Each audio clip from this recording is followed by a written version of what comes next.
ये कहानी शुरू होती है शिंजुकू सिटी से, जहाँ एक लड़की जिसका नाम इसुमे है अपनी सबसे पसंदीदा किताब पढ़कर खत्म करती है। वो उस कहानी की तरह अपनी जिंदगी को भी रोमांटिक बनती हुई देखना चाहती है, लेकिन उसकी अपनी जिंदगी बिल्कुल उल्टी और दुख भरी होती है। अंदर से टूटी हुई इसुमे अपनी जिंदगी खत्म करने का फैसला लेती है। वो एक ऊंची बिल्डिंग की छत पर खड़ी होती है, जहाँ वो कूदने ही वाली होती है। तभी एक आदमी अचानक आता है और उसे रोकता है। उसका नाम एंडी है। एंडी उसे चेतावनी देता है कि वो बहुत खतरनाक जगह पर खड़ी है। इसुमे उससे कहती है कि वो दूर रहे, नहीं तो अगर उसने छू लिया तो एक लाइलाज बीमारी से इफेक्टेड हो जाएगा। लेकिन एंडी उसकी बातों को नजरअंदाज करते हुए उसकी तरफ बढ़ता है। तभी इसुमे का हाथ उसके पेट पे चला जाता है और वो चाकू से छिल जाता है। ये देखकर इसुमे घबरा जाती है, लेकिन एंडी मुस्कुराकर कहता है कि उसने कभी नहीं सुना कि छूने से कोई लाइलाज बीमारी हो जाती है। अचानक एंडी गिर जाता है और एक ट्रेन उसके ऊपर से गुजर जाती है। इसुमे को लगता है कि उसने उसे मार दिया और वो खुद को कोसने लगती है, लेकिन तभी उसका कटा हुआ हाथ फिर से हवा में उड़कर उसके पास आ जाता है और उसका शरीर खुद ब खुद फिर से जुड़ने लगता है। इस सब को देखकर इसुमे हैरान रह जाती है। एंडी कहता है कि वो खुद को खुशकिस्मत समझता है कि उसे इसुमे मिली, लेकिन इसुमे डर कर भागने लगती है। एंडी उसका पीछा करता है और उसे पकड़ लेता है। वो बताता है कि वो अनडेड है, यानी वो कभी मर नहीं सकता। वो उससे उसकी ताकत के बारे में पूछना चाहता है, लेकिन पुलिस आती दिखती है, इसलिए वो खून का इस्तेमाल करके उड़ जाता है और उसे एक ऊंची बिल्डिंग पर ले जाता है। इसुमे वहां से कूदकर भागने की कोशिश करती है, लेकिन एंडी उसे रोक लेता है और कहता है कि जब तक वो उसके सवालों का जवाब नहीं देगी वो उसे जाने नहीं देगा। इसुमे उसे चेतावनी देती है कि अगर वो उसे छुएगा तो उसकी ताकत एक्टिव हो जाएगी, लेकिन एंडी कहता है कि वो सिर्फ उसके कपड़ों को छू रखा है, शरीर नहीं। इसुमे डर जाती है और कहती है कि वो मरना चाहती है, लेकिन एंडी उसे बिल्डिंग से फेंकने की धमकी देता है, जिससे वो डर कर उसकी बात मान लेती है। इसुमे बताती है कि ये सब 10 साल पहले शुरू हुआ था, जब उसके माता पिता बिजनेस ट्रिप पर जाने वाले थे। उन्होंने उसे गले लगाया और फिर प्लेन में बैठ गए, लेकिन प्लेन उड़ान भरने से पहले ही अचानक ब्लास्ट हो गया और सभी लोग मारे गए। उसी दिन के बाद से इसुमे को समझ आया कि उसके अंदर एक अजीब शक्ति है, वो जिसे भी छूती है उसके साथ बुरा होता है। तब से वो खुद को कपड़ों में पूरी तरह ढक कर रखती है ताकि किसी और को नुकसान ना पहुंचे। एंडी अचानक उसे गले लगाता है ताकि उसकी शक्ति को टेस्ट कर सके। तभी ऊपर से एक क्रेट गिरता है और एंडी को कुचल देता है। इसुमे डर कर भागने लगती है, लेकिन उसका पैर फिसल जाता है और वो बिल्डिंग से गिर जाती है। वो जोर से रोने लगती है और कहती है कि वो मरना नहीं चाहती। एंडी अचानक उड़ता हुआ आता है और उसे बचा लेता है। एंडी कहता है कि वो उसे मरने नहीं देगा, क्योंकि उसे लगता है कि इसुमे की ताकत ही उसकी मौत की चाबी हो सकती है। वो दोनों वापस एंडी के ठिकाने पर जाते हैं। एंडी उससे कहता है कि वो अपने कपड़े उतारे ताकि वो उसकी ताकत को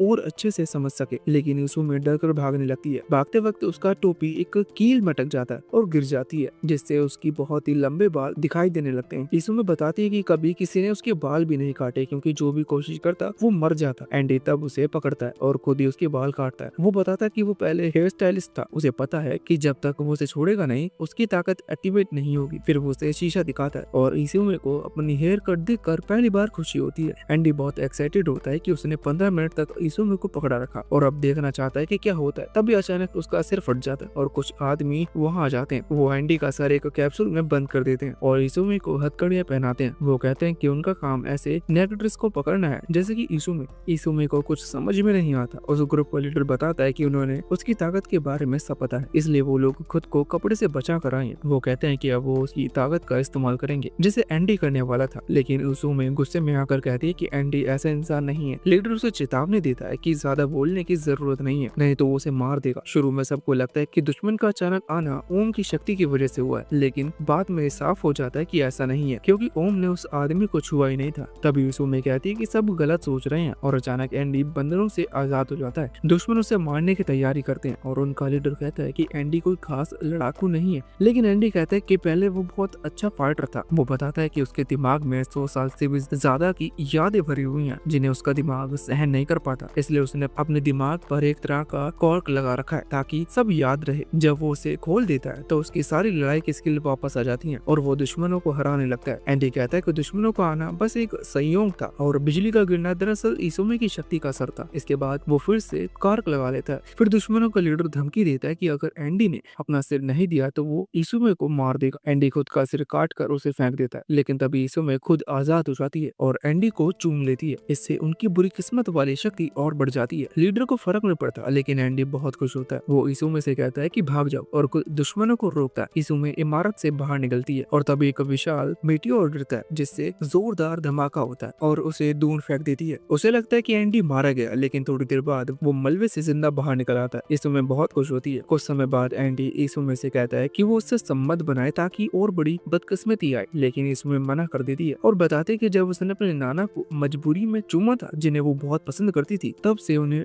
हल्की चोट लगी थी। इसुमे कहती है कि जितना वो किसी को पसंद करती है उतना ही बुरा असर होता है। अगर एंडी जबरदस्ती करेगा तो वो उसे नफरत करने लगेगी और एंडी को वो मौत नहीं दे पाएगी जिसकी उसे चाहे। एंडी अपनी योजना बदलता है और कहता है कि जब तक इसुमे उससे प्यार नहीं करती वो उसे मरने नहीं देगा। वो एक वेपन वाले रूम में जाते हैं जहाँ एंडी इसुमे को भारी आर्मर पहनाता है ताकि वो दुश्मनों से बच सके। एंडी बताता है कि एक संगठन उसके पीछे पड़ा है, वो जल्दी दूसरी टीम भेजेंगे। वो बताता है कि वो और ओम नेगेटिव कहलाते हैं क्योंकि वो दुनिया के नियमों को तोड़ देते हैं। वो ये भी बताता है कि दुश्मनों के पास भी ऐसे ही नेगेटिव है। वो भागने के लिए बाइक पर बैठते हैं, लेकिन एंडी मानता है कि उनके पास कोई डेस्टिनेशन नहीं है। इसुमे को लगता है कि वो कपड़े जल जाएंगे, लेकिन एंडी कहता है कि वो उसे मरने नहीं देगा जब तक वो उससे प्यार नहीं कर ले। तभी आसमान में दरार पड़ती है और एंडी समझ जाता है कि ये वार्प गेट है। आसमान टूट जाता है और दुश्मन वॉइड उन पर हमला करता है। वॉइड की ताकत से इसुमे पीछे उड़ जाती है और देखती है कि एंडी कुचल गया। वो उसकी ओर भागती है, लेकिन उसे पता चलता है कि वो उल्टा भाग रही है और उसके पैर हिल नहीं रहे थे। तभी उसकी टक्कर एक आदमी शैन से होती है। शैन उसे पकड़ लेता है और वॉइड कहता है कि उसे मार डालो क्योंकि मिशन है इसुमे को खत्म करना और एंडी को पकड़ना। लेकिन शैन ऐसा नहीं करता और उल्टा उससे निजी सवाल पूछने लगता है। एंडी जल्दी से संभल कर वॉइड पर हमला करता है, लेकिन अचानक उसका शरीर रुक जाता है। वॉइड उसे मारता है और एंडी समझता है कि शायद वॉइड उसे रोक रहा है, लेकिन उसमें कहती है कि शायद शैन ने उसे रोका, कि वॉइड ने उसका शरीर पंगु कर दिया था और वो सिर्फ उसकी इच्छा को बैलेंस कर रहा था। एंडी को पता चलता है कि जब भी वॉइड उसे मारता है तो वो तुरंत हील कर सकता है। दोनों में जोरदार लड़ाई शुरू हो जाती है। इस बीच ओम सोचती है कि क्या ऑर्गेनाइजेशन हमेशा उनका पीछा करते रहेंगे। शैन बताता है कि उस मीटियोर की वजह से अब वो दोनों ऑर्गेनाइजेशन के लिए सबसे बड़े टारगेट बन गए हैं और बहुत सारे नेगेटर उनके पीछे आएंगे। इसुमे को पता चलता है कि शैन और वॉइड भी नेगेटर है, तो वो पूछती है कि उन्हें क्यों नहीं पकड़ा गया। शैन बताता है कि एक ग्रुप है यूनियन जिसमें 10 नेगेटर है और उन्हें पीछा नहीं किया जाता, बस शर्त यह है कि वो ऑर्गेनाइजेशन के मिशन पूरा करे। ये सुनकर इसुमे सोचने लगती है कि शायद उन्हें भी इस यूनियन में शामिल हो जाना चाहिए। जब इसुमे यूनियन में शामिल होने की बात करती है, लेकिन वॉइड कहता है कि यूनियन की सारी सीटें पहले से भरी हुई हैं। वो इसुमे पर हमला करने वाला होता है कि एंडी उसे बचा लेता है। एंडी कहता है कि यूनियन में जाना बुरा विचार नहीं है, अगर वो दो नेगेटर को हटाते हैं तो उनकी जगह मिल सकती है।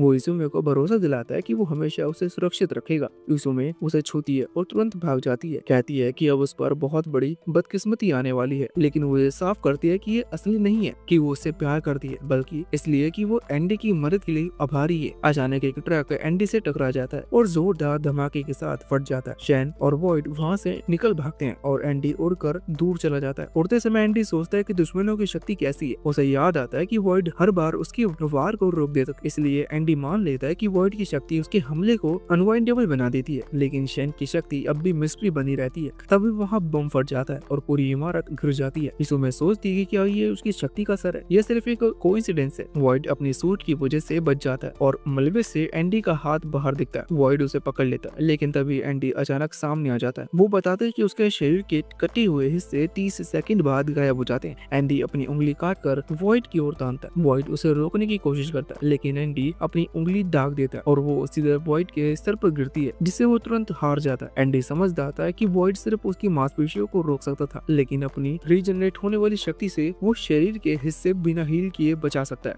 शैन देखता है कि वॉइड हार चुका है। एंडी उस पर हमला करता है, लेकिन शैन आसानी से उसे रोक देता है। एंडी अंदाजा लगाता है कि उसकी शक्ति का संबंध पैर यानी वार रोकने से है। इसमें उसे तलवार देती है और वो शैन पर वार करने ही वाला होता है कि अचानक उसका शरीर रुक जाता है। शैन कहता है कि एंडी ने एक पल के लिए हिचकिचाया था। वो मजाक करता है कि शायद एंडी के दिल में इसुमे के लिए नरमी है। इसुमे उसे छूने की कोशिश करती है, लेकिन वो चुप रह जाती है। शैन अपनी शक्ति का राज नहीं खोलता, लेकिन कहता है कि उसका असर उनके दिमाग पर होगा। वो ना तो भाग सकते हैं और ना ही उसे छू सकते हैं। फिर वो पूछता है कि वॉइड की जगह यूनियन में कौन आएगा। एंडी कहता है कि वो जगह इसुमे को मिलेगी। वो इसुमे से कहता है कि डरने की जरूरत नहीं है, क्योंकि वो जिंदा रहेगा और उसे अपने प्यार में डालेगा ताकि इसुमे उसे सबसे बड़ी बदकिस्मती वाली मौत दे सके। शैन इसुमे को ले जाने वाला होता है कि इसुमे कहती है कि वो एंडी से प्यार करने वाली है। और उसे अब इनाम देना चाहती है। लेकिन शैन हंसने लगता है और कहता है कि उसे दोनों अच्छे लगते हैं, इसलिए वो उन्हें एक मौका देगा। वो कहता है कि अगर वो यूनियन के एक सदस्य को हटा दे तो दोनों को एक सीट मिल सकती है।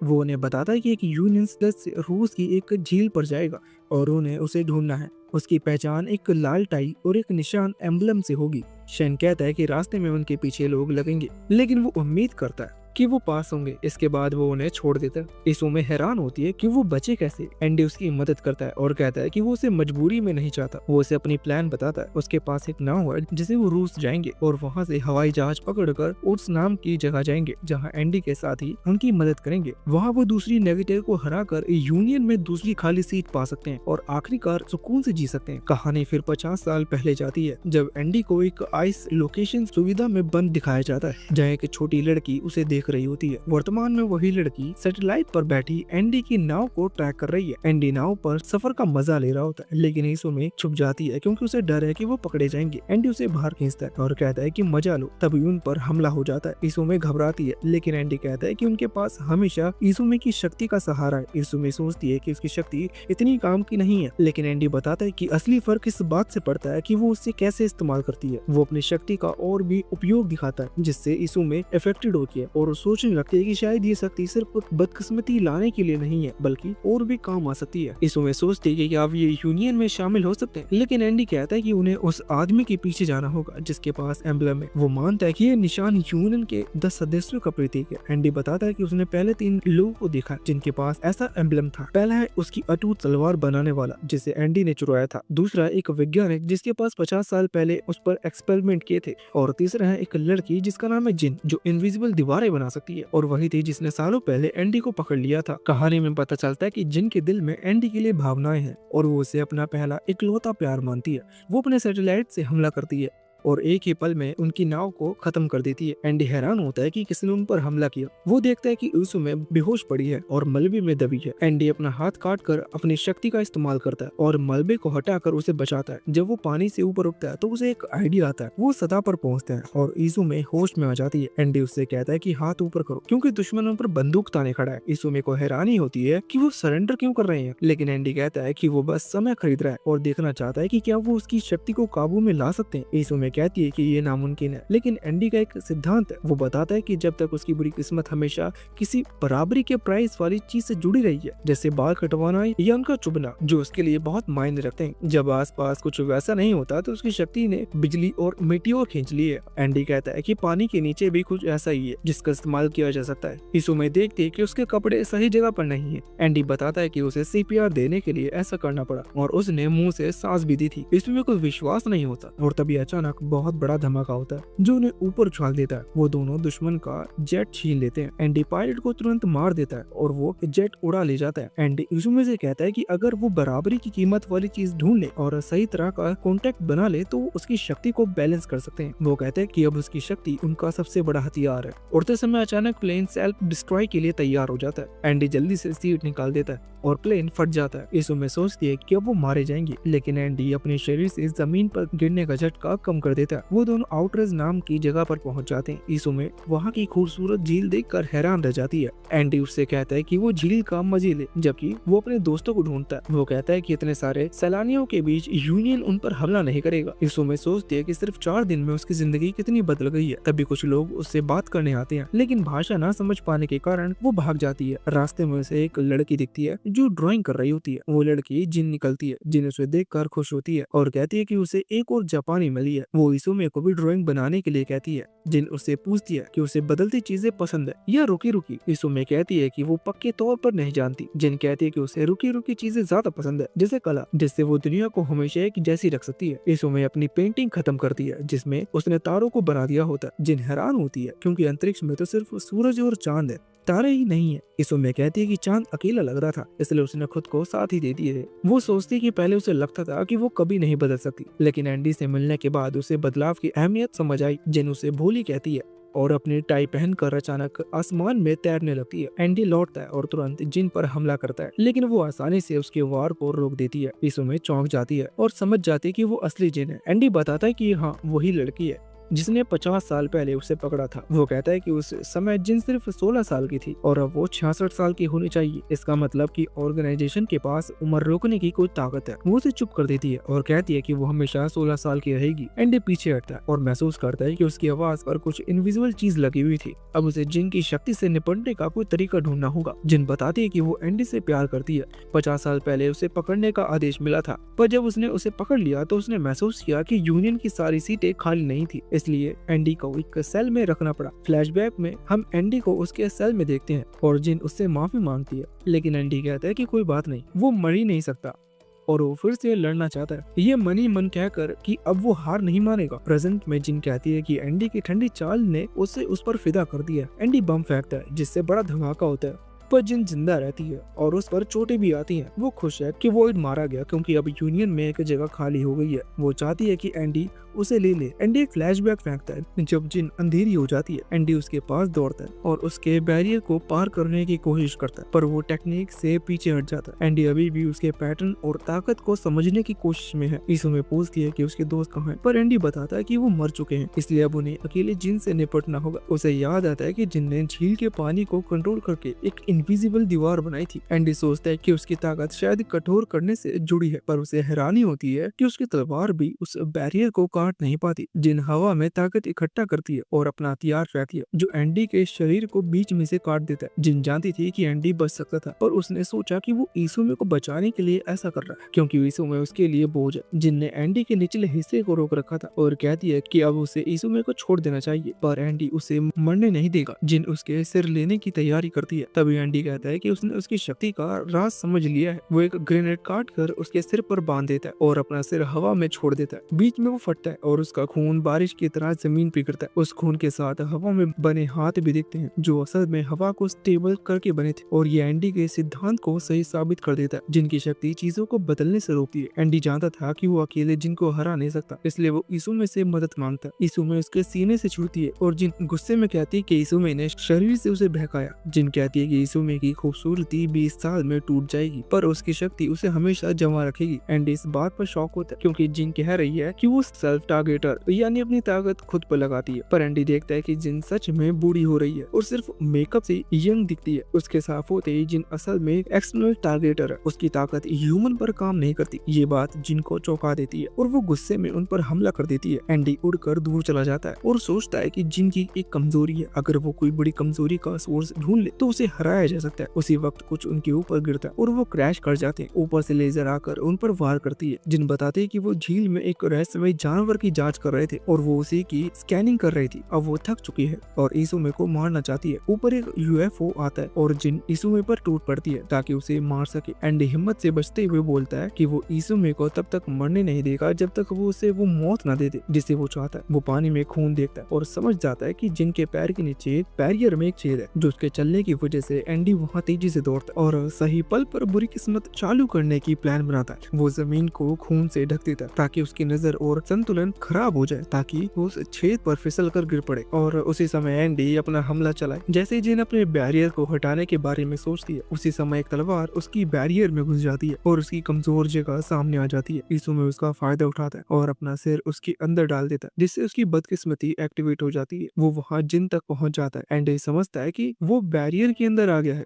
अब उसकी बदकिस्मती सीधा जिन तक पहुंच सकती है। तभी ऊपर से यूएफओ एक तेज लेजर छोड़ता है जो उसके रास्ते की हर चीज को खत्म कर देती है। ईसुमे किसी तरह एंडी तक पहुंचती है और एंडी जिन को मारने ही वाला होता है, लेकिन फिर रुक जाता है क्योंकि उसे एहसास होता है कि जिन वैसे भी मरने वाली है। जिन मानती है कि उसने यूनियन के लिए बहुत बुरे काम किए, इस उम्मीद में कि दुनिया बदलेगी, लेकिन कुछ भी नहीं बदला। मरने से पहले वो ईसुमे से कहती है कि उसकी पेंटिंग बहुत खूबसूरत थी। वो कहती है कि उसने कभी बदलाव के बारे में नहीं सोचा था, लेकिन अब उसे समझ आया कि बदलाव कोई बुरी चीज नहीं है। उसका एंटी एजिंग खत्म होने वाला होता है। तो वो उनसे कहती है कि चले जाओ क्योंकि वो नहीं चाहती कि कोई उसका असली चेहरा देखे, लेकिन एंडी उसे गले लगा लेता है और कहता है कि वो अब भी खूबसूरत है। इससे जिन अपनी आखिरी घड़ियों में सुकून पा लेती है। बाद में ईसुमे और एंडी साथ बैठकर शराब पीते हैं और ईसुमे उसकी मौत पर रोती है। एंडी सोचता है कि जिन हमेशा खुद को मारकर जिंदा रहने की कोशिश पर शक करती थी, वो इसुमे का धन्यवाद करता है कि उसने जिन को बचाने में उसकी मदद की। इसुमे कहती है कि वो यूनियन को बदलना चाहती है ताकि कोई और उसकी तरह प्रॉब्लम न झेले। एंडी मान जाता है। तभी अचानक एक वार्प गेट खुलता है और दोनों खींच लिए जाते हैं। वो नीचे गिरते हैं और समझते हैं कि वो यूनियन में पहुंच गए। एंडी तुरंत हमला करता है और मजाक में सबको मर जाओ कहता है, लेकिन उसका हमला आसानी से रोक दिया जाता है। वो अपनी सीटों पर आ गिरते हैं। तभी टाटानिया नाम की मेंबर एंडी पर हमला करती है क्योंकि उसे लगता है कि एंडी ने जिन को मारा, लेकिन बिली नाम का दूसरा मेंबर उसे रोकता है और याद दिलाता है कि यूनियन में आपस में लड़ाई मना है। और फिर टाटानिया गुस्से में रहती है, पर पहले सीट वाले ज्यूलियस उन्हें रोकने का आदेश देते हैं। एंडी अपनी तलवार इसुमे पर रख देता है और टाटानिया भी मजबूर होकर बिली पर हमला करती है। ज्यूल्स पूछते हैं कि क्या वो लड़ाई जारी रखना चाहते हैं, तो दोनों रुक जाते हैं और फिर मीटिंग शुरू होती है। ज्यूल्स एक किताब बुलाते हैं जिसका नाम एपोक्लिप्स है। किताब खुलती है और बताते हैं कि उनके पास 6 मिशन है।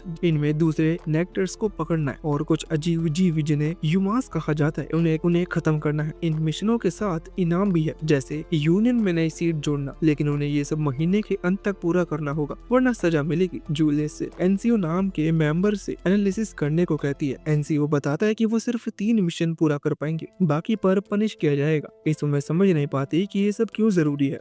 तभी उसके पास बैठा लड़का टॉप समझाता है कि एपोक्लिप्स धरती पर मिला पहला आर्टिफैक्ट जो उन्हें बेवजह मुश्किल मिशनों को पूरा करने पर मजबूर करता है। इसमें सोचती है कि जब जिन पर अपनी पूरी कोशिश करके भी बदलाव नहीं ला सकी तो फिर ये सब क्यों करना। जूलियस बताते हैं कि अब तक धरती पर 98 नए नियम थोपे जा चुके हैं, जैसे भाषा, नस्ल, मौत और बीमारी। अगर वो दखल नहीं देंगे तो हर 3 महीने में नए नए पनिशमेंट आते रहेंगे, इसलिए उन्हें अपनी ताकत बढ़ानी होगी ताकि अंत में उस मेकर को मार सके जिसने धरती पर ये नए नियम बनाए। इसमें को ये सब अच्छा नहीं लगता, तो जूलियस कहते हैं कि अगर वो बदलाव चाहती है तो नंबर 1 बने, क्योंकि यूनियन का लीडर वही होता है जिसने सबसे ज्यादा उपलब्धियां हासिल की हो। इसमें सोचती है कि इसमें कितना समय लगेगा। तभी एंडी अचानक एपोक्लिप्स किताब को पकड़ लेता है और पूछता है कि सबसे मुश्किल मिशन कौन सा है। किताब उसके हाथ काट देती है, लेकिन जवाब देती है कि वो मिशन स्पाइल नाम के शख्स से जुड़ा है। एंडी तुरंत कहता है कि वो ये मिशन इसुमे और शैन के साथ करेगा। मिशन एक्सेप्ट हो जाता है और शैन हैरान होता है कि वो भी इसमें खींच लिया गया है। 21 तारीख को हम देखते हैं कि इसुमे को शैन की हेल्प पर मुई तैयार कर रही है। वो उम्मीद करती है कि इसुमे शैन का ख्याल रखेगी, क्योंकि मुई खुद मिशन पर नहीं जा सकती है, उसके पास एम्बलम नहीं है। वो मिशन के लिए तैयार होते हैं, लेकिन तभी एंडी अचानक आ जाता है और किसी से टकरा कर मैग्मा विस्फोट कर देता है। उसके कपड़े फट जाते हैं, लेकिन वो बेपरवाह होकर कहता है कि अब मिशन पर चलना चाहिए। शैन एंडी को समझाता है कि उसे जो कपड़े पहनने को दिए गए हैं वो खास है। सूट बहुत मजबूत है और उसकी टाई से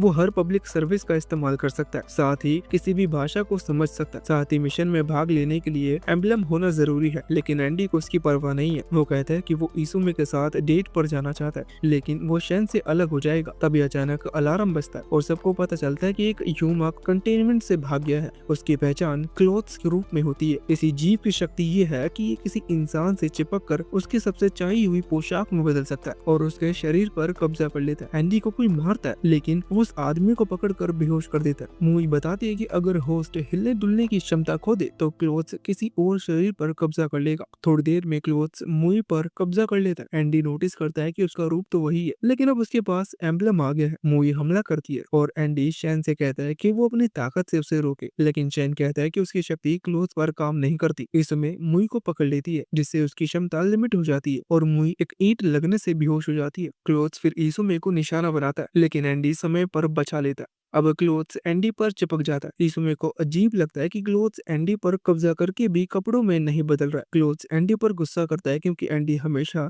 ऐसे कपड़े चाहता है जो तुरंत फिर से बन जाए और उड़कर उसके पास आ जाए। एंडी इसे बेकार कहता है तो क्लोथ्स उसे निगलने की कोशिश करता है, लेकिन तभी एंडी गलती से लेजर से टकरा जाता है। एंड माफी मांगता है कि यहाँ एक आर्टिफैक्ट की गड़बड़ी थी, लेकिन अब सबको दिखता है कि एंडी ने क्लोथ को काबू कर लिया है और उसका नाम रखता है क्लोथिंग। इस पकड़ से एंडी को नंबर मिलते हैं और वो 9वें स्थान पर पहुंच जाता है। इसी बीच निको को न्यूयॉर्क की रिपोर्ट मिलती है कि वहाँ एक यूमा देखा गया है। सबको लगता है कि ये स्पॉइल होगा। एंडी ये सुनकर और भी एक्साइटेड हो जाता है और कहता है कि वो अमेरिका जाकर बर्गर खाएगा। हम देखते हैं कि एंडी और इसुमे एक ट्रक में अमेरिका की ओर जाते हैं। इसुमे एक दस्तावेज पढ़ती है जिसमें लिखा है कि सड़ा हुआ शव न्यूयॉर्क सिटी में देखा गया है। उसका मिशन है लॉन्गिंग नाम के शहर में जाकर स्पॉइल को पकड़ना। शैन बताता है कि वहाँ ज़ोंबियों की एक पूरी फौज है। वो कहता है कि चेकर की एक टीम वहाँ गई थी, लेकिन कोई वापस नहीं लौटा। हालांकि उन्होंने एक वॉइस मैसेज भी भेजा था। शेन मैसेज चलाते हैं और सब सुनते हैं कि चेक डर रहे थे क्योंकि उनके शरीर बदल रहे थे और वो ज़ॉम्बी बन रहे थे। वो लड़ने की कोशिश करते हैं लेकिन सब खत्म हो जाते हैं। शेन एंडी को चेतावनी देता है कि स्पॉइल से लड़ना मुश्किल होगा और उसे पूरी ताकत लगानी पड़ेगी, लेकिन एंडी बिल्कुल भी परेशान नहीं होता। शाम को शेन इसुमे से बात करता है। वो कहता है कि एंडी और वो दोनों मिलकर स्पॉइल का सामना करेंगे, लेकिन इसुमे बता दिया कि वो भी मदद करना चाहती है क्योंकि उसे इनाम में अनरैप नाम के नेगेटर का पता मिलेगा।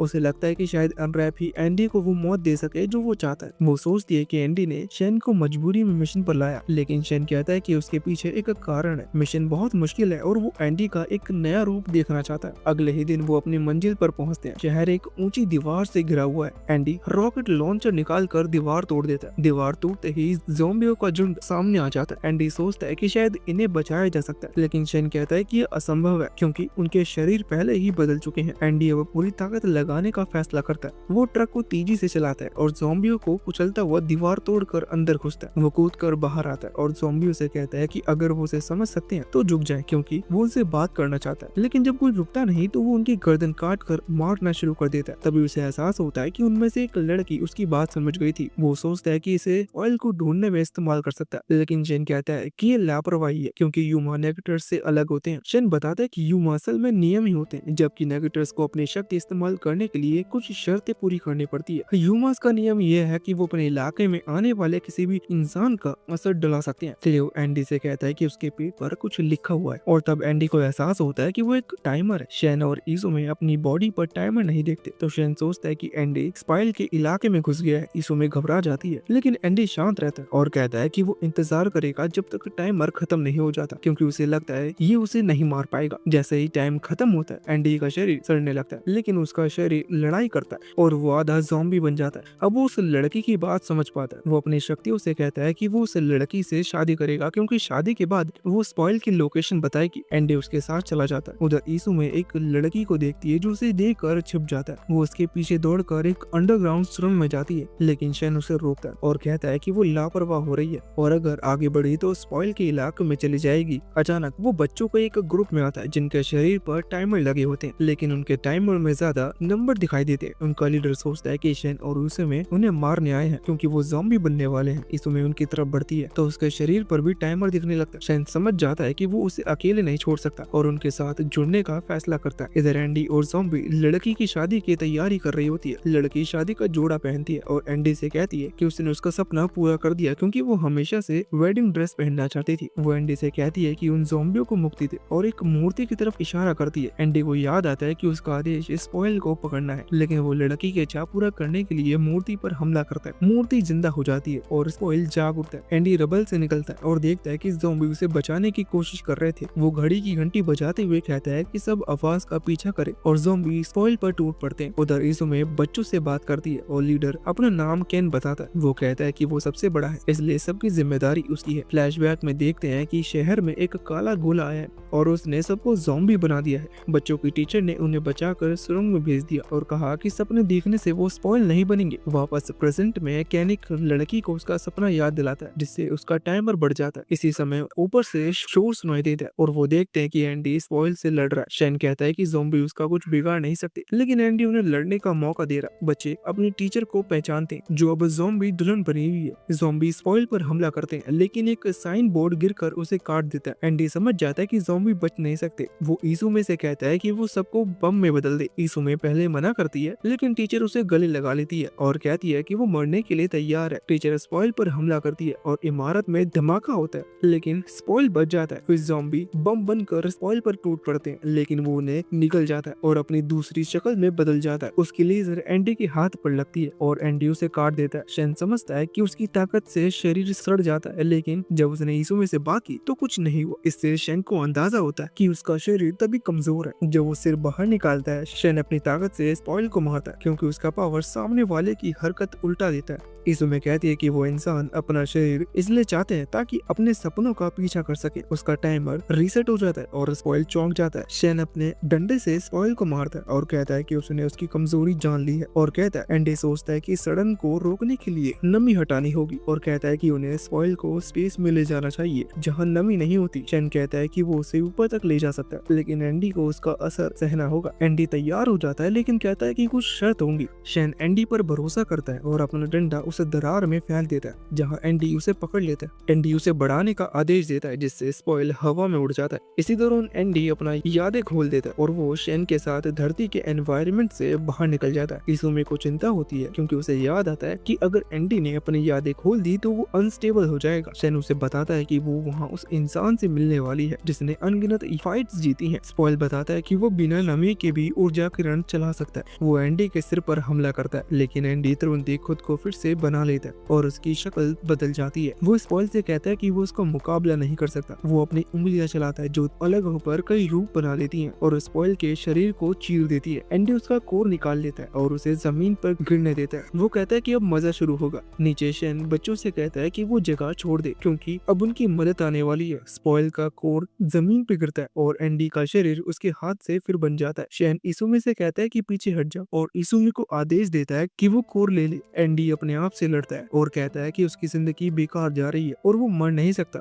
वो इसुमे पर गुस्सा निकालता है और उसे दोष देने लगता है लेकिन शैन उसके रास्ते में आकर उसे रोकता है। वो उसे विक्टर कहकर पुकारता है लेकिन विक्टर कहता है कि वो सिर्फ इंसान है और शैन पर हमला कर देता है। शैन की ताकत विक्टर पर काम नहीं करती। विक्टर बहुत ताकतवर हो जाता है और अपनी उंगलियां चलाकर शैन को दूर फेंक देता है। इसुमे अपनी ताकत इस्तेमाल करने की कोशिश करती है लेकिन असर नहीं होता। शैन मुई को संदेश भेजने का आदेश देता है। विक्टर इसुमे को बेवकूफ कहता है और धमकी देता है कि वो उसे मार देगा लेकिन उसे में एंडी को पुकारती है और उसे लौट आने की विनती करती है। शैन मान लेता है कि वो विक्टर को नहीं हरा सकता लेकिन उसे याद आता है कि उसने एंडी से वादा किया था कि वो इसुमे की रक्षा करेगा। वो विक्टर को पीछे धकेलता है और सोचता है कि उसका दूसरा वादा था विक्टर को हराना लेकिन वो अकेले ये नहीं कर सकता। तभी एक होटल खुलता है और यूनियन के बाकी सदस्य आ जाते हैं। विक्टर उन पर हमला करता है लेकिन वो उसके वार रोक देते हैं। निको विक्टर को काट देता है और बताता है कि उसके घाव जल चुके हैं इसलिए वो जल्दी ठीक नहीं होगा लेकिन विक्टर देखता है कि वो चुन सकता है कि कहां से खुद को फिर से बनाए और वो अपनी उंगलियां चलाकर खुद को वापस जोड़ लेता है। वो यूनियन को चेतावनी देता है कि बीच में ना पड़े लेकिन वो तैयार रहते हैं। जूलियस उसके सामने आता है और दोनों लड़ते हैं। जूलियस उसे काटता है लेकिन विक्टर उड़कर अपने पंजों वाले रूप बना लेता है और हमला करता है। तभी टॉप उन्हें बचा लेता है और सब लगभग निकलते हैं। इसुमे को अजीब लगता है कि टॉप अब भी भाग रहा है। वो पूछती है कि एंडी को कैसा रोका जाए लेकिन टॉप को नहीं पता। इसुमे कहता है कि उसे एंडी के पास ले जाओ लेकिन टॉप चेतावनी देता है कि वो पहले वाला नहीं है। फिर भी इसुमे जिद करती है। शैन उसे एक बंदूक और एंडी की सील देता है। टॉप पहले उसे रोकना चाहता था लेकिन फिर मान जाता। उधर यूनियन के बाकी सदस्य विक्टर से लड़ते रहते हैं लेकिन वो बार बार खुद को ठीक कर लेते हैं। इसुमे समझ जाती है कि असली एंडी उसी कॉपी में है जो जुलूस से लड़ रही है क्योंकि क्लोई उससे जुड़ी है। टॉप को यकीन नहीं होता लेकिन इसुमे कहती है कि उसे उसकी तरफ फेंक दो। जुलूस और विक्टर लड़ रहे होते हैं और तभी इसुमे विक्टर से चिपक जाती है और उसे गले लगा लेती है। सब हैरान रह जाते हैं और विक्टर के सारे पंजे टूट जाते हैं। इसुमे इंतजार करती है कि उसकी बदकिस्मती असर करे ताकि वो सील लगा सके लेकिन उसे नहीं पता कि कितना वक्त लगेगा क्योंकि उसने कभी ऐसे किसी से लिपट कर ये कोशिश नहीं की थी जिससे वो नफरत करती हो। जुलूस कहता है कि उसकी बदकिस्मती तब काम करेगी अगर असली एंडी लौट आए। इसुमे कहती है कि उन्हें एंडी को वापस लाना होगा चाहे एक पल के लिए ही क्यों ना हो। तो मना करता है और हमला करने के लिए उंगलियां चलाता है लेकिन यूनियन के सदस्य उसे रोक लेते हैं। इसुमे उसकी चिंता करती है लेकिन वो कहता है कि वो सिर्फ एंडी को जगाने पर ध्यान दे।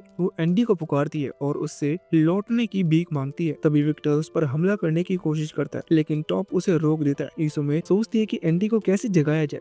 उसे उनकी सारी पुरानी बातें याद आती हैं और ये भी कि पिछली बार मिलने पर उसने उसे कैसे बचाया था। वो अपनी बंदूक निकालकर उसके सिर पर बने निशान पर गोली चलाती है। उसे एहसास होता है कि उसके किसी भी पंजे पर ये निशान नहीं है और असली एंडी इसी जगह बंद है। वो उसका नाम पुकारती है और उससे कहती है कि वो उसकी ओर हाथ बढ़ाए। तभी एंडी थोड़ी देर के लिए लौट आता है और मौका पाकर इसुमे को चूम लेता है। इससे उसके सारी कॉपियां नष्ट हो जाती है। वो इसुमे से कहता है कि अगली बार से सब कुछ जारी रखेंगे। ये सुनकर इसुमे शर्मिंदा हो जाती है। वो बाकी सबको चेतावनी देती है कि उसकी बदकिस्मती आने वाली है। सभी पीछे हटने लगते हैं लेकिन विक्टर फिर से अपने शरीर पर कंट्रोल पा लेता है और उन्हें रोकने की कोशिश करता है। तभी शैन सामने आता है और अपनी ताकत से उसे रोक देता है। विक्टर हार मान लेता है। तभी जबरदस्त धमाका होता है जिससे एक बड़ी सुनामी उठती है लेकिन लीको अपनी ताकत से सबको बचा लेता है। शहर पूरी तरह तबाह हो जाता है लेकिन इसुमे नीचे भागती है एंडी को ढूंढने के लिए। वो उसे पाती है और उसके सील से उसे रोक देती है। तभी पानी वापस अंदर आने लगता है। जब इसुमे होश में आती है तो एंडी उसे पुकारती है लेकिन वो उसके पास ही होता है। इसुमे गुस्से यून उससे कहती है कि अगर उसकी योजना नाकाम हो जाती है तो वो हमेशा के लिए अकेली रह जाती है। एंडी माफी मांगता है और उसका सिर सहलाता है। वो बताता है कि जब वो अंधेरे में फंसा था तो उसकी सिर्फ आवाज ही सुनाई दे रही थी। वो उसका शुक्रिया अदा करता है कि उसने उसे बचाया। ईसो में ये सुनकर खुश हो जाती है और एंडी अकड़ कर बात करने की कोशिश करता है, लेकिन उसकी बदकिस्मती उसे फिर मार देती है। जिसके बाद यूनियन की मीटिंग होती है। ईसो में देर से पहुंचती है और माफी मांगती है, जबकि शेन खुश होता है कि दोनों सेफ है। ईसो में सोचती है कि एंडी गलत जगह बैठा है, लेकिन एंडी याद दिलाता है कि कपड़ों वाले मामले के बाद वो रैंक 9 पर पहुंच गया था। मीटिंग आगे बढ़ती है और एपोकलिप्स उनके किए गए क्वेस्ट के नतीजे बताने लगता है। पहला क्वेस्ट पूरा था क्योंकि यूनियन ने बन को पकड़ लिया था और इनाम के तौर पर उन्हें 11वीं सीट मिलती है। दूसरा क्वेस्ट भी सफल होता है क्योंकि उन्हें ईट को पकड़ लिया गया था और इनाम में एपोकलिप्स ने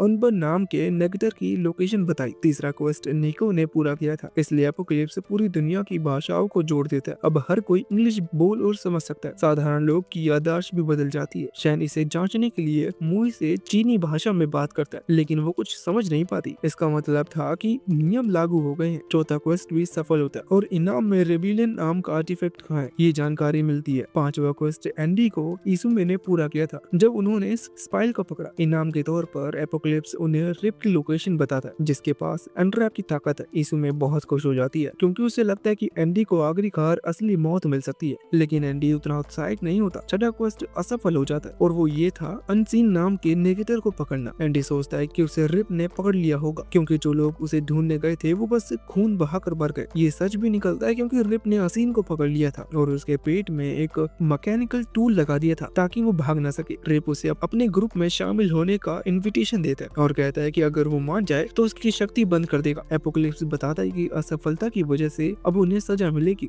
वो बहुत बड़ा रूप लेकर आसमान में चला जाता है। जुलूस एक ताबेदार मूव को बुलाता है जो उनके लिए पोर्टल खोल देता है। सब गिरते हुए तुरंत ऑस्ट्रेलिया पहुंच जाते हैं। मूव कहता है कि उसका काम पूरा हो गया। इसमें सोचती है कि क्या सजा उतनी बुरी नहीं है, लेकिन जुलूस उसे बताता है कि एपोकलिप्स के बुलाए गए यूमा हमेशा खतरनाक होते हैं और ये इंसानियत को खत्म भी कर सकते हैं। इसके बाद गैलेक्सी में चला जाता है और एक बहुत बड़ा धमाका करता है जिससे क्रिस्टल बॉडी इसकी पोजीशन बदल जाती है और निको अपने साथी उसे कांटेक्ट करता है। वो उन्हें बताता है कि एक नया नियम जुड़ गया है। वो सोचता है कि वो उसे सब कुछ बताएं। उसके साथ ही एक खास मशीन से जुड़ते हैं जिससे उनका सारा ज्ञान तुरंत निको तक पहुंच जाता है। अब निको को पता चलता है कि नए ग्रह बन गए हैं और पूरी दुनिया बदल गई है। वो बताता है कि एलियंस अब धरती पर हमला करने वाले हैं। फिर हम देखते हैं कि आसमान में एक एलियन क्राफ्ट दिखाई देता है। निको बताता है कि ये लोग एक बहुत एडवांस सिविलाइजेशन से आते हैं और उनका ग्रह बर्बादी की ओर जा रहा है, इसलिए वो दूसरे ग्रह पर कब्जा कर रहे हैं। उनका नेता सामने आता है और कहता है कि वो धरती पर कब्जा करेंगे। ज्वेल्स उससे कहता है कि अपने जहाज पीछे हटा ले, लेकिन वो एक लेजर छोड़ देते हैं जिससे जबरदस्त धमाका होता है। वो कहता है कि इंसान उसका मुकाबला नहीं कर सकते क्योंकि उनकी सभ्यता बहुत पिछड़ी हुई है। वो पूरी मानवता को मिटाने की धमकी देता है और कहता है कि वो सही काम कर रहा है क्योंकि उसकी कौम को जाने के लिए धरती चाहिए। लेकिन तभी ज्वेल्स अपना हेलमेट उतार देती है और पता चलता है कि उसके पास भी एक ताकत है जिससे कि वो किसी के न्याय के भावों को मिटा सकती है और उसके कामों को टेबल कर सकती है। उसके असर से एलियंस आपस में लड़ने लगते हैं और पूरा क्राफ्ट तबाह हो जाता है। पेलियन का नेता निराश हो जाता है। पेलियन का क्राफ्ट डूब जाता है। ज्वेल्स बताते हैं कि सजा हमेशा बहुत भयानक होती है और अगर उसके पास ये शक्ति ना होती तो पूरी दुनिया खत्म हो जाती। वो बताते हैं कि ये पहले ही 99 सजा थी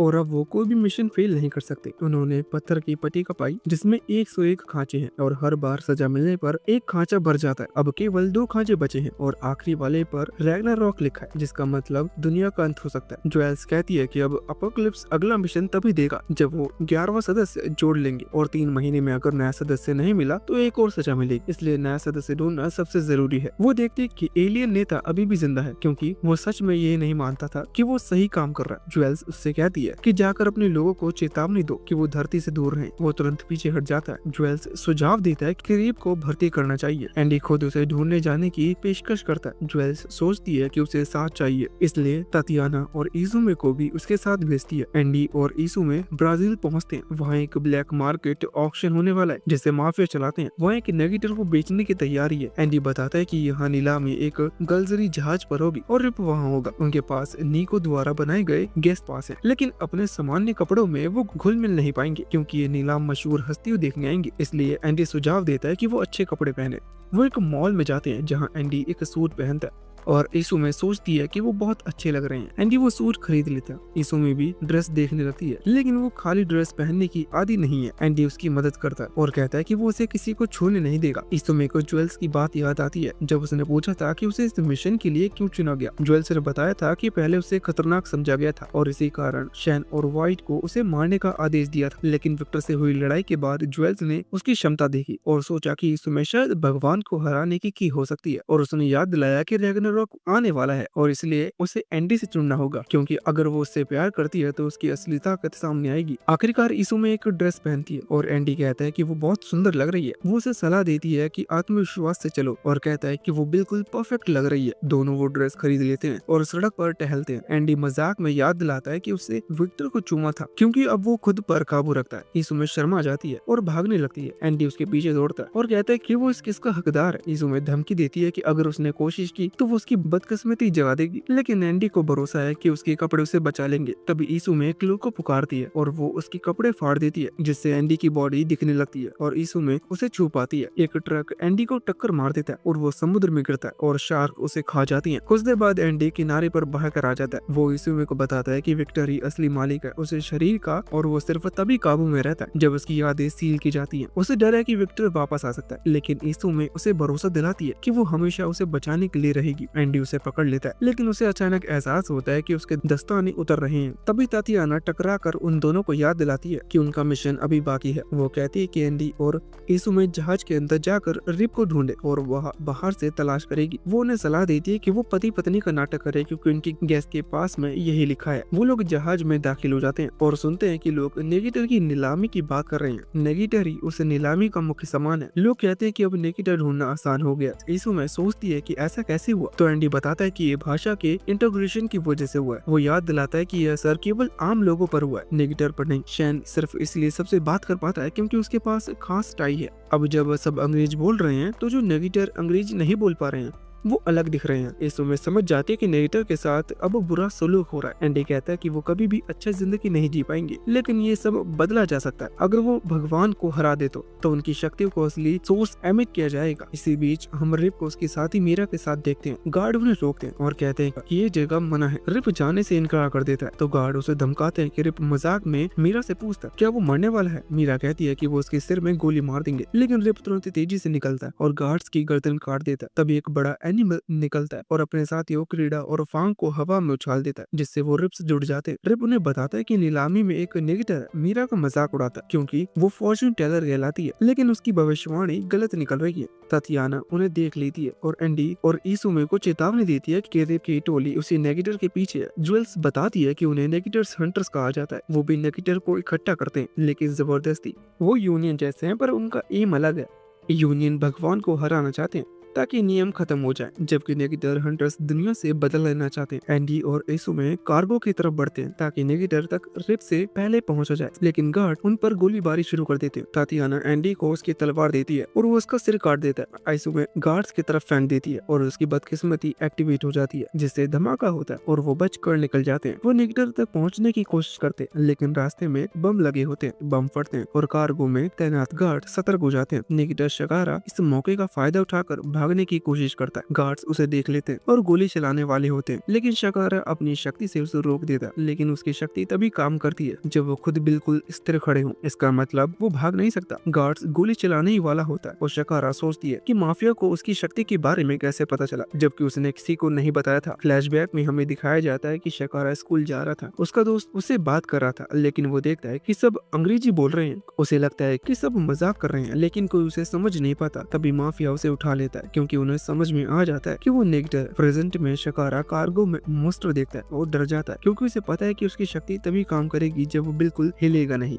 गार्ड उसके पैर पर गोली मारने वाला होता है, तभी रिप आकर गार्ड को मार देता है। रिप शकारा को देखता है और उसकी शक्ति में दिलचस्पी लेता है, लेकिन शकारा उसे समझ नहीं पाता क्योंकि वो अंग्रेजी नहीं जानता। क्रीडा उसका टेस्ट लेने के लिए मिनीगन निकालता है और कहता है कि अब उस पर गोलियां चलाई जाएंगी। उसे अपनी शक्ति का इस्तेमाल करना होगा वरना वो मारा जाएगा। रिप कहता है कि अगर वो मर भी गया तो फर्क नहीं पड़ता क्योंकि वो उनके किसी काम का नहीं होगा। अगर शिकारा खुद को बचा नहीं पाया तो उसकी शक्ति उसकी मौत के बाद किसी और को मिल जाएगी। क्रीड उसे मारने के लिए गोलियां चलाने वाला होता है, लेकिन शिकारा बहुत कांप रहा था। उसे लग रहा था कि वो मर जाएगा और अपनी शक्ति पर काबू नहीं रख पा रहा था। क्रीड ने लगातार गोलियां चलाई और सबको लगा कि शिकारा मर गया, लेकिन धुएं के हटते ही पता चला कि एंडी ने उसे बचा लिया है। एंडी उन्हें देख रहा था और उनकी शक्तियों को समझने की कोशिश कर रहा था। तब रिप ने अचानक हमला करके उसकी गर्दन काट दी। रिप ने कहा कि ये घाव तब तक ठीक नहीं होगा जब तक एंडी उसे हरा ना दे। एंडी ने उसकी गर्दन काटने की कोशिश की, लेकिन नहीं कर पाया। रिप ने समझाया कि उसका अनरैप सभी तरह की हीलिंग शक्तियों को रोक देता है, इसलिए एंडी अपने शरीर के हिस्से काट कर खुद को ठीक नहीं कर सकता। रिप जानता था कि एंडी यूनियन के लिए काम करता है और उसने कहा कि शिकारा को उसके हवाले कर दे, क्योंकि यूनियन उसे मारना चाहती है। उनका प्लान ये था कि उसकी शक्ति किसी और को दे दी जाए जो उसे सही ढंग से इस्तेमाल कर सके, लेकिन एंडी पीछे हटने को तैयार नहीं था। वो हमला करता है और इसमें उसकी मदद करती है, लेकिन रिप उसकी चाल भांप लेता है और एंडी के दोनों हाथ काट देता है। एंडी तलवार तक पहुंचने की कोशिश करता है, लेकिन रिप कहता है कि तलवार भी बेकार है, क्योंकि एंडी खुद को ठीक करने के लिए शरीर के हिस्से काट नहीं सकता। लेकिन एंडी अचानक अपनी बाहें काट कर उन्हें हथियार की तरह रिप पर फेंक देता है। रिप हैरान हो जाता है कि ये हुआ कैसे। तभी मीरा उसकी रक्षा कर लेती है और हमला चूक जाता है। रिप को समझ में आता है कि उसका नियम एंडी पर इसलिए काम नहीं किया क्योंकि एंडी ने अपने हाथों को ठीक करने के लिए नहीं बल्कि हमला करने के लिए काटे थे। रिप मान जाता है कि एंडी उसे पसंद है और उसे अपनी टीम में शामिल होने का न्योता देता है, लेकिन एंडी साफ मना कर देता है। रिप सोचता है कि शिकारा बेकार है क्योंकि वो अपनी शक्ति को संभाल नहीं पा रहा, इसलिए उन्हें उनकी जरूरत नहीं है। इस उम्र रिप को जवाब देती है कि लोगों को तकलीफ मत दो,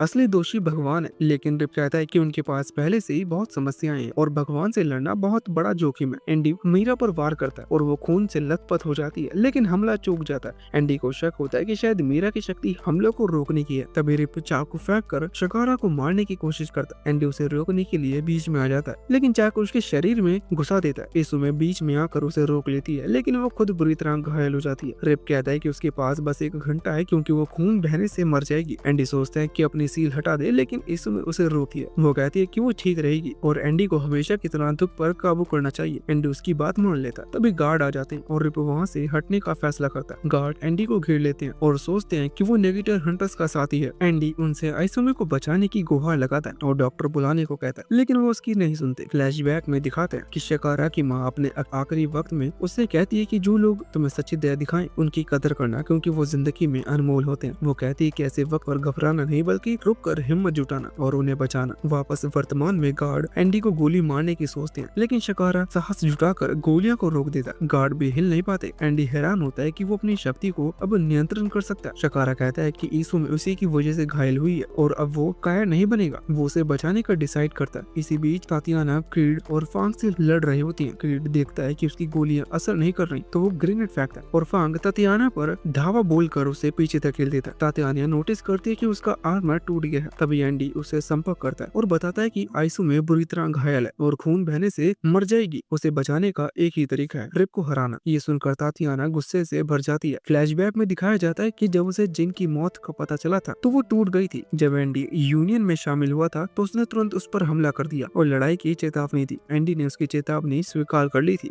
तातियाना ने कहा था कि वो उसे यूनियन का हिस्सा नहीं मानती और जिनका बदला लेना चाहती है। वो उस पर हमला करने की कोशिश करती है, लेकिन एंडी उसके हर वार को चकमा दे देता है। वो कहते हैं कि जिन उससे प्यार करती थी, लेकिन एंडी को उसकी परवाह नहीं थी। एंडी साफ कह देता है कि उसे पहले से पता था कि जिन उससे प्यार करती है, लेकिन फिर भी उसने उसे मार दिया। ये सुनकर तातियाना गुस्से से भर जाती है और अपने सारे हाथों से हमला करती है, मगर एंडी फिर भी बच निकलता है। इसी बीच एंडी देखता है कि ईसु में मुसीबत में है, तो वो तुरंत उसकी ओर दौड़ता है और सही समय पर उसे बचा लेता है। तातियाना हैरान रह जाती है क्योंकि अगर एंडी न होता तो ईसु में मारी जाती। निको उसे शांत रहने के लिए कहता है और बताता है कि अगला मिशन तय करेगा कि एंडी और ईसु में यूनियन में रहने लायक है या नहीं। एंडी गलती से तातियाना से लिपट जाता है और उसका शरीर देख लेने से तातियाना और भी चिढ़ जाती है। तभी सभी को बाहर निकलने की सलाह दी जाती है क्योंकि निको चेतावनी देता है कि ईसु में खतरे में है। निको बताता है कि तातियाना का कवच उसकी ताकत को काबू में रखने के लिए बनाया गया है और अगर यही पूरी तरह खुल गया तो वो एक पूरे शहर को तबाह कर सकती है। ईसु में तातियाना से कहती है कि असली गलती एंडी की नहीं बल्कि उसकी शक्ति की वजह से जिन मरी थी। वो माफी मांगती है और कहती है कि वो तातियाना की दोस्त बनना चाहती है। ये सुनकर तातियाना का गुस्सा शांत हो जाता है। कुछ समय बाद ईसु में उस कमरे में आती है और उससे हाथ मिलाने की कोशिश करती है। तातियाना मना कर देती है क्योंकि उसे डर है कि उसकी शक्ति नुकसान पहुंचा सकती है, लेकिन ईसु में कहती है कि वो रोबोटिक हाथों से हाथ मिला सकती है। दोनों के बीच दोस्ती हो जाती है। वर्तमान में चिकारा कहता है कि वो अब अपनी शक्ति ज्यादा देर तक रोक नहीं सकता, तो एंडी उसकी मदद कर भाग निकलता है। एंडी तातियाना से कहता है कि उसे रिप को हराना होगा होगा, इसलिए वो उसका साथ नहीं दे पाएगा। मगर तातियाना उसे पीछे हटने को कहती है और अपनी पूरी ताकत खोलने की तैयारी करती है। वो सोचती है कि इसुमे कितनी अच्छी इंसान है और अब उसकी सबसे करीबी दोस्त बन चुकी है। वो तय करती है कि वो नेगेटर हंटर्स को माफ नहीं करेगी जिन्होंने इसुमे को चोट पहुंचाई। तातियाना अपने कवच को खोल देती है। सीरी सोचता है कि अब वो कमजोर है और उस पर गोली चलाता है, लेकिन गोलियां बेअसर हो जाती हैं क्योंकि एक और परत उसकी रक्षा कर रही होती है। तब वो जहाज को जहरीली गैस में भरने की कोशिश करता है। एक पुराने फ्लैशबैक में दिखता है कि तातियाना का परिवार उसका 5वां जन्मदिन मना रहा था। तभी अचानक उसकी शक्ति प्रकट होती है और सब कुछ नष्ट कर देती है। पुलिस वहां पहुंच जाती है और तातियाना भाग जाती है, लेकिन माफिया उसे पकड़ लेते हैं और बेचने की कोशिश करते हैं। तभी बिली आता है और सबको मार गिराता है। तातियाना उससे कहती है कि वो उसे भी गोली मार दे क्योंकि उसकी जिंदगी उसकी शक्ति की वजह से धोखों से भरी है। लेकिन बिली उसे गोली मारने की बजाय अपने हाथों से बनाया हुआ खाना खिलाता है। वो उसे बताता है कि उसकी शक्ति उसके चारों ओर एक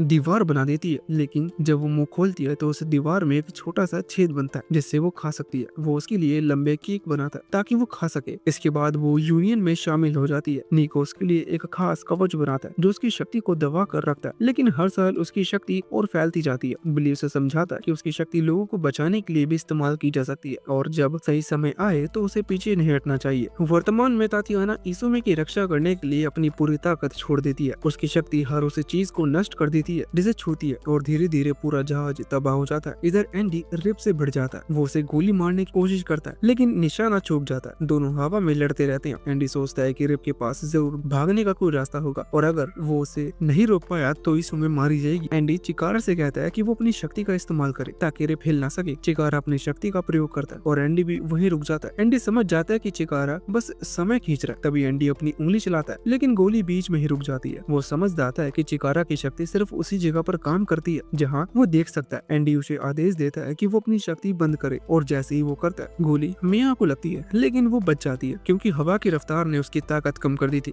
चिकारा फिर से अपनी शक्ति का इस्तेमाल करने की कोशिश करता है, लेकिन अचानक रिप गायब हो जाता है। सबको पता चलता है कि वो पहले ही उनके ऊपर पहुंच चुका है और अपनी आर्टिफैक्ट ब्लेड से हमला कर रहा है। एंडी समझ जाता है कि शिकारा डर के कारण अपनी शक्ति का सही इस्तेमाल नहीं कर पा रहा, इसलिए वो उसे कहता है कि अपने पैर समेट ले वरना वो बीच से ही कट जाएगा। रिप नोटिस करता है कि शिकारा हमेशा घबरा जाता है और अपनी शक्ति पर बैलेंस नहीं रख पाता। फिर भी शिकारा उसे रोक लेता है, लेकिन तभी उन्हें दिखाई देता है कि चारों तरफ से अनगिनत ब्लेड उनकी तरफ बढ़ रहे हैं। शिकारा मान लेता है कि उसे डर लग रहा है। एंडी इसुमे से कहता है कि अब उनकी मदद की जरूरत होगी क्योंकि उन्हें मायरा की शक्ति से बचाकर आगे बढ़ना है। एंडी बताता है कि मायरा रिप को अचानक हुए हमले से नहीं बचा सकती, इसलिए उन्हें उसे चौंकाना होगा। वो एक योजना बनाता है, लेकिन कहता है कि उसके लिए उन्हें काफी पास जाना होगा। तातियाना अपना बैरियर खोलती है जिससे वो करीब पहुंच जाते हैं, लेकिन जैसे ही एंडी हमला करने वाला होता है उसका खून शिकारा की आंखों में चला जाता है और उसकी शक्ति काम करना बंद कर देती है। रिप ब्लेड से वार करता है, लेकिन एंडी अपने खून को प्रोजेक्टाइल की तरह इस्तेमाल करके उसके हमले को रोकता है। एंडी महसूस करता है कि रिप उससे ज्यादा ताकतवर है। वो सोचता है कि अब इस लड़ाई को खत्म करना होगा। तभी इसुमे उसे चूम लेती है और वो शिकारा से कहता है कि उसके ऊपर एक मीटियोर गिरने वाली है और वो उसे रिप का इस्तेमाल करना चाहता है, लेकिन उसे पता है कि मायरा की शक्ति उसे बचा लेगी। लेकिन वो शिकारा से मदद मांगता है। रिप फिर से अपने आर्टिफैक्ट से ब्लेड चलाता है और एंडी के शरीर के टुकड़े टुकड़े कर देता है, लेकिन एंडी उसे चिपक जाता है। शिकारा घबरा जाता है कि योजना बिगड़ जाएगी, लेकिन एंडी उसे भरोसा दिलाता है कि वो सफल होंगे क्योंकि वो दूसरों की मदद के लिए अपनी जान भी दांव पर लगा सकते हैं। शिकारा और इसुमे तातियाना के बैरियर पर गिरते हैं और मीटियोर सीधा रिप की ओर बढ़ती है। रिप को पूरा विश्वास है कि मायरा की शक्ति उसे बचा लेगी। मीटियोर समुद्र पर गिर जाता है और एंडी उड़ता हुआ दूर जाता है। तातियाना रिप पर हमला करती है और रिप सोचता है कि एंडी अब उसे चोट नहीं पहुंचा सकता क्योंकि उसका हमला उसकी हीलिंग शक्ति की तरह गिना जाएगा और रिप की शक्ति उसे ठीक होने से रोक देगी। रिप शिकारा की ओर बढ़ता है, लेकिन ये उनकी प्लानिंग का हिस्सा था। शिकारा अपनी शक्ति से रिप को रोक देता है। एंडी उसकी पीठ के पीछे छुपा हुआ था, इसलिए शिकारा की शक्ति उस पर असर नहीं करती। एंडी अपनी सारी शक्ति एक उंगली में केंद्रित करता है और अविश्वसनीय गति से उसे दाग देता है। वो उंगली रिप के दिल में छेद कर देती है। रिप हैरान रह जाता है कि एंडी ने अपने दोस्तों को बचाने के लिए सब कुछ दांव पर लगा दिया। वो सोचने लगता है कि सच में कुछ लोग दूसरों के लिए मरने को तैयार रहते हैं। उसकी ताकत खत्म हो जाती है और मेया एक ऑर्क बुलाती है जिस पर सब सवार हो जाते हैं और वहाँ से भाग निकलते हैं। इसुमे सोचती है कि वो लोग कौन है, लेकिन मेया कहती है कि रिप से पूछ लो, वो अभी भी जिंदा रहेगा। सब बच्चे निकलते हैं। तातियाना सोचती है कि क्या इसुमे का खून बहना बंद हुआ, लेकिन एंडी कहता है कि चिंता मत करो, उसकी चोटें भरी हैं क्योंकि रिप की शक्ति अब खत्म हो चुकी है। एंडी बताता है कि उसने 100 मीटर की दूरी से अपनी उंगली चलाई थी और जानता था कि हवा की वजह से उसकी गति कम हो जाएगी, इसलिए उसने उसमें अपनी हीलिंग शक्ति भर दी थी। इससे वो खुद को ठीक नहीं कर सकता था, लेकिन उसे यकीन था कि उसके दोस्त उसका साथ देंगे। रिप की हार इसलिए हुई क्योंकि उसने सोचा कि सब केवल अपने फायदे के लिए लड़ रहे हैं, जबकि असली ताकत उनकी टीम वर्क थी। एंडी अपने दोस्तों को धन्यवाद देता है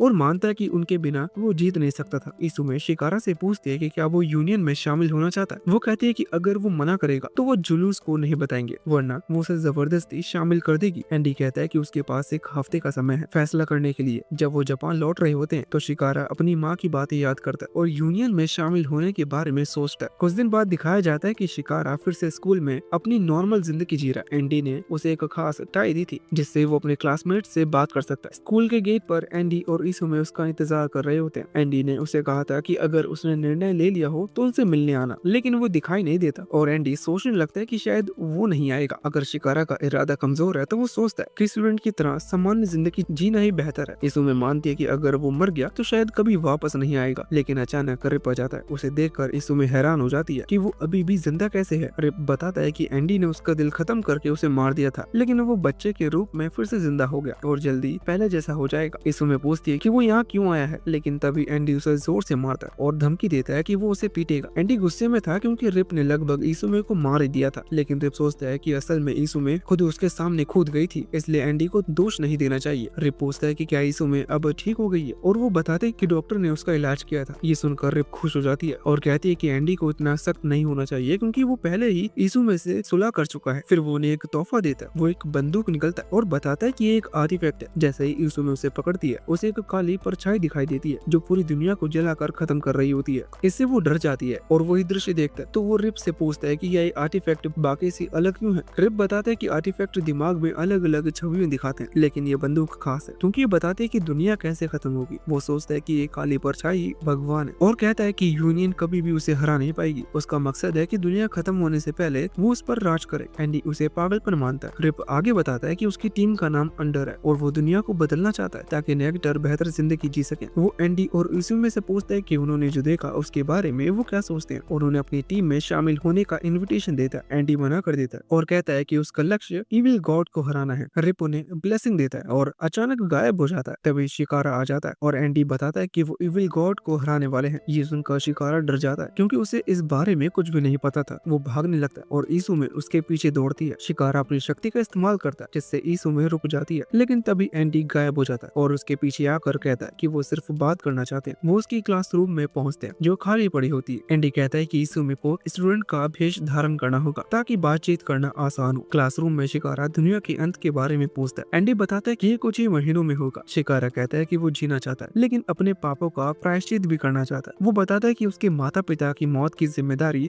उसी की है। फ्लैशबैक में दिखाया जाता है कि शिकारा ने अपने माता पिता के साथ सड़क पर चल रहा था और वो आगे बढ़ जाता और उन्हें जल्दी से आने को कहता है। तभी उसकी शक्ति जाग जाती है जिससे उसके माता पिता बीच सड़क पर रुक जाते हैं। एक ट्रक उनकी ओर आता है और उसके माता पिता तुरंत कुचल कर मर जाते हैं। उसकी माँ बच जाती है लेकिन गंभीर रूप से घायल हो जाती है और अस्पताल में मर जाती है। वापस प्रेजेंट टाइम में इसुमे रोने लगती है क्योंकि उसे याद आता है कि वो भी अपने माता पिता की मौत की वजह थी। शिकारा अपनी माँ की बात याद करता है कि दूसरों के लिए कदम बढ़ाना चाहिए। वो बताता है कि कभी उसने आत्महत्या करने का सोचा था क्योंकि उसे उस चीज का रिग्रेट था, लेकिन फिर उसने तय किया कि वो उसके माता पिता यही चाहते थे कि वो जिए। उसने सोचा कि अगर वो शांतिपूर्ण जीवन जिएगा तो उसके माता पिता उस पर गर्व करेंगे, लेकिन फिर वो माफिया के हाथों पकड़ा गया। वो खुश है कि उसे एंडी और इसुमे मिले जिन्होंने उसे सिखाया कि उसकी शक्ति दूसरों की मदद कर सकती है। वो सोचता है कि यूनियन में शामिल होकर अपने पापों को खत्म कर सकता है। वो भागने की कोशिश करने के लिए माफी मांगता है और कहता है कि अगर वो उसे स्वीकार करेंगे तो वो उनके साथ रहेगा। तभी उसका दोस्त रियो आता और कहता है कि अब घर चलने का समय हो गया। वो एंडी को देखता है और सोचता है कि वो कौन है क्योंकि वो स्टूडेंट जैसा नहीं लगता बल्कि बहुत बड़ा लगता है। इस पर इसुमे हंसने लगती है और रियो हैरान होकर उससे पूछता है कि वो हंस क्यों रही है। शिकारा मुश्किल में था। उसने हालात समझने की कोशिश की लेकिन एंडी ने इसुमे को गुदगुदाना शुरू कर दिया जिससे वो जोर जोर से हंसने लगी और आखिरकार थक कर चुप हो गई। रियो बताता है कि उसे बास्केटबॉल स्कॉलरशिप पर यूनिवर्सिटी में जाना है। शिकारा ये सुनकर खुश होता है और सोचता है कि रियो का भविष्य बहुत अच्छा है। तब यूनियन की गाड़ी आ जाती है और एंडी शिकारा से कहता है कि अब चलने का समय है। शिकारा एंडी के पास जाता है लेकिन रियो हैरान हो जाता है कि वो क्या कर रहा है। शिकारा अपनी ताकत का इस्तेमाल करता है और रियो को रोक देता है। वो उसे धन्यवाद देता है कि उसने उसकी जिंदगी को एक स्टूडेंट की तरह जीने के लायक बनाया। वो खिड़की से बाहर निकलने जाता है और रियो देखता है कि शिकारा गाड़ी में बैठ रहा है। वो पूछता है कि क्या हो रहा है, लेकिन शिकारा को जवाब नहीं देता। रियो दौड़कर गाड़ी की ओर बढ़ता है। उसे लगता है कि शिकारा मुसीबत में है। शिकारा एंडी से कहता है कि सब याददाश्त बदल दे ताकि कोई उसे याद न रखे। एंडी निको को कहता है और वो सबकी यादों को मिटा देता है। रियो गाड़ी तक पहुंचने ही वाला होता है कि अचानक भूल जाता है कि वो यहाँ क्यों आया था और वापस क्लासरूम में लौट जाता है। गाड़ी में बैठा शिकारा रोने लगता है। इसुमे कहती है कि वो भी इविल गॉड को हराना चाहती है ताकि दुनिया बेहतर हो सके और वो एंडी से लड़ना सीखने की गुजारिश करती है। जुलूस शिकारा के बारे में जानकर उसके लिए ट्रेनिंग प्लान बनाती है। 2 महीने बाद यूनियन के सभी मेंबर्स गोल मेज पर इकट्ठा होते हैं और एपोकलिप्स उन्हें अगला मिशन सुनाता है। वो याद दिलाता है कि 100वीं सजा दांव पर लगी है। वो कहता है कि इस बार के मिशन सभी के लिए खुले हैं और कोई भी हिस्सा ले सकता है। पहला मिशन है ओमा स्प्रिंग को हराना और इनाम के रूप में आगस्ट आर्टिफैक्ट का स्थान मिलेगा। दूसरा मिशन है समर को खत्म करना और इनाम में नेक्टर एंड चिंग्स का स्थान मिलेगा। तीसरा मिशन है उस घोस्ट को पकड़ना और चौथे मिशन में उमा विंटर को हराना जिसके इनाम में आर्टिफैक्ट रिमेम्बर का स्थान मिलेगा। एपोकलिप्स कहता है कि उनके लिए सिर्फ 1 महीना है और अगर असफल रहे तो उमा रिवॉल्यूशन आ जाएगा। जुलूस सोचते है कि ये मिशन बहुत कठिन है और ये पहली बार है जब बाहरी लोगों को भी भाग लेने की इजाजत है। वो सभी से ग्रुप बनाने का सुझाव देती है लेकिन बिली उसे रोक देता है। वो कहता है कि हालत बहुत नाजुक है और किसी भी मेंबर की मौत बर्दाश्त नहीं की जा सकती। उसका मानना है कि सिर्फ एक उमा को पकड़ना जरूरी है, इसलिए बाकी उमा पर परमाणु बम गिरा देना चाहिए। तातियाना कहती है कि इससे मासूम लोग मरेंगे लेकिन बिली को फर्क नहीं पड़ता। वो कहता है कि जुलूस बहुत भोली है और हमेशा अच्छे नतीजों की तलाश करती है जबकि दुनिया खत्म होने वाली है। बिली कहता है कि यूनियन कभी इविल गॉड को नहीं हरा सकती और वो सब पर गोली चला देते हैं। सब मिलकर बचाव करते हैं लेकिन नेक्टर इंसान घायल हो जाता है। एंडी और शेन उसे धमकाते हैं और एंडी याद करता है कि वो अनसीन को पकड़ने में नाकाम रहे क्योंकि रिप उससे ले गया था और शायद बिली ने ही जगह बता दी थी। बिली जुलूस को ताना मारता है कि वो बहुत धीमा है और अभी तक उसके खिलाफ कोई फैसला नहीं ले पाई। टॉप परेशान हो जाता है और बिली पर हमला कर उसकी गर्दन तोड़ देता है। उससे गद्दार कहता है लेकिन बिली अचानक जिंदा हो जाता है और सब चौंक जाते हैं। वो कहता है कि कमजोर लोग किसी काम के नहीं है और दुनिया में कभी न्याय नहीं मिल पाएगा। अचानक जमीन फट जाती है और उमा बंड अपने साथ अंडर के मेंबर के साथ आ जाता है। बिली कहता है कि अब वो गोल मेज पर कब्जा करेंगे। इस उम्मीद देखती है कि तातियाना रो रही है और एंडी को शक होता है कि बिली अंडर के साथ मिला हुआ है लेकिन तातियाना कहती है कि ये असली बिल्ली नहीं है क्योंकि उसके पास घातक चोट से बचने की शक्ति नहीं है। वो बताते हैं कि बिल्ली की असली ताकत का नाम अनबिलीवेबल है और उससे वो अपनी गोलियों का रास्ता बदल सकता है। तातियाना कहती है कि इस राज को सिर्फ वही जानती है। शिकारा डर जाता है क्योंकि वन बहुत खतरनाक लगता है इसलिए वो भाग जाता है और कहता है कि वो शांत होने के बाद वापस आएगा। रिप उसे कायर कहता है लेकिन मानता है कि वो खतरा है क्योंकि अगर शिकारा ने उसे रोका न होता तो वो कभी हारता नहीं। वो बिल्ली को अपना बॉस बुलाता है। ये सुनकर तातियाना टूट जाती है क्योंकि सबको समझ आ जाता है कि अंडर का असली मुखिया बिल्ली ही है। टॉप गुस्से में बिल्ली पर हमला करता है लेकिन बिल्ली उसे हवा में उछाल कर जमीन पर पटक देती है। एंडी हैरान होता है कि बिल्ली इतनी तेजी से कैसे हिली। वो देखता है कि टॉप की टांग टूट गई है क्योंकि टॉप की शक्ति उसे तेजी से चलने देती है लेकिन रुकने के लिए उसे अपने अंग तोड़ने पड़ते हैं। बिल्ली एंडी की ताकत इस्तेमाल करती है और अपनी टांग तुरंत ठीक कर लेता है। शैन अपनी ताकत का इस्तेमाल करने की कोशिश करता है लेकिन उसका हमला काम नहीं करता। वो सोचता है कि शायद इसीलिए क्योंकि उसे बिल्ली पसंद नहीं। एंडी हमले करने की तैयारी करता है लेकिन बिल्ली जुलूस की ताकत इस्तेमाल करता है और हालत को काबू में ले लेता है। वो कहता है कि उसे उनके दिल के अंदर तक नजर आता है। एंडी यूसुमे की रक्षा करना चाहता है। शैन और मजबूत बनना चाहता है और जूल्स लीड करना चाहती है। सब हैरान हो जाते हैं कि वो जूल्स की ताकत कैसे इस्तेमाल कर रहा है। बिल्ली कहती है कि वो उनकी ताकत ले जा रही है और बर्न को हमला करने का आदेश देती है जिससे यूनियन के लोग पीछे हट जाते हैं। बिल्ली तातियाना से कहती है कि वो उसके साथ चले क्योंकि उसे उसकी ताकत चाहिए और उसे याद दिलाती है कि उसने ही उसे माफिया से बचाया था। लेकिन ईसुमे उसे गोली मारती है और कहती है कि वो जानती है किसी दूसरे के द्वारा बचाए जाने का एहसास कैसा होता है और उसे भी पता है कि बिल्ली तातियाना के लिए कितनी अहम है लेकिन उसने सबको धोखा दिया है। वो कहती है कि तातियाना इस वजह से टूट गई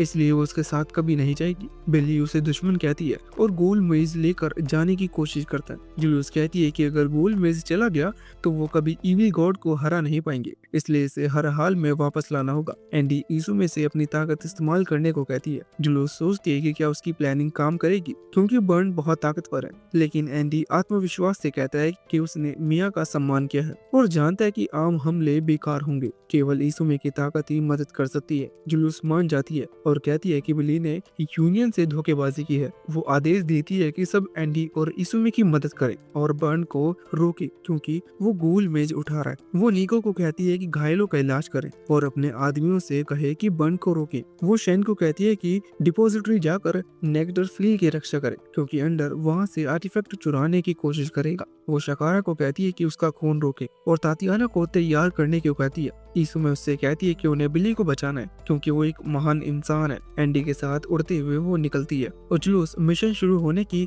घोषणा करती है। इधर रिप सोचता है कि यूनियन कमजोर है, लेकिन बिली कहती है कि उन्हें हल्के में मत लो, वो सिर्फ अचानक हुए हमले से चौंक गए थे, जल्दी पलटवार करेंगे। रिप कहता है कि अंडर सिर्फ इसलिए उसके साथ है क्योंकि उन्हें इनाम देने का वादा किया है। निको की टीम में वैज्ञानिक मियो को क्रियो स्टोरेज से बड़े यूनिटर्स को बर्न के ऊपर ले जाती है। निको उससे कहता है कि इलेक्ट्रोमैग्नेटिक केबल भी लगाओ ताकि इसोमे की मिसफॉर्चून ताकत का सही इस्तेमाल हो सके, क्योंकि ये एक तरीका है बर्न को रोकने का। इसोमे एंडी से कहती है कि उसे बिल्ली से बात करनी चाहिए। एंडी मानता है कि रिप और बिली का लक्ष्य एक जैसा नहीं है, शायद उनसे बात हो सके, लेकिन उसे याद आता है कि बिली ने तातियाना को रुलाया था, इसलिए वो उसे पीटना चाहता है। वो बर्न तक पहुंच जाते हैं और जुलूस बताती है कि सारी तैयारी पूरी हो गई है। उन्हें देखकर बिली जुलूस की ताकत इस्तेमाल करता है और एंडी को मजबूर कर देता है कि वो उसका सिर काट दे, लेकिन एंडी कहता है कि ये उनकी प्लानिंग का हिस्सा है। इसुमे उसे चूमती है और एंडी उसका सिर बर्न की ओर फेंकता है। इसुमे सबको चेतावनी देती है कि बहुत बड़ी बदकिस्मती आने वाली है।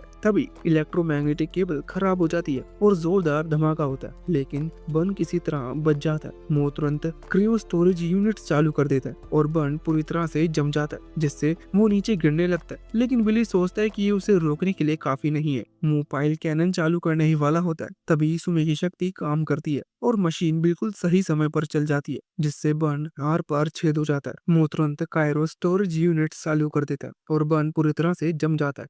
एंडी बिली से कहता है कि वो बचकर नहीं जा सकता, उसे तातियाना को रुलाने की सजा मिलेगी। एंडी तेज रफ्तार से उस पर हमला करता है और उसकी गर्दन तोड़ देता है, लेकिन बिली धीरे धीरे ठीक हो जाता है और कहता है कि वो एंडी की हिम्मत की इज्जत करता है क्योंकि वो दर्द सहकर भी लड़ रहा है।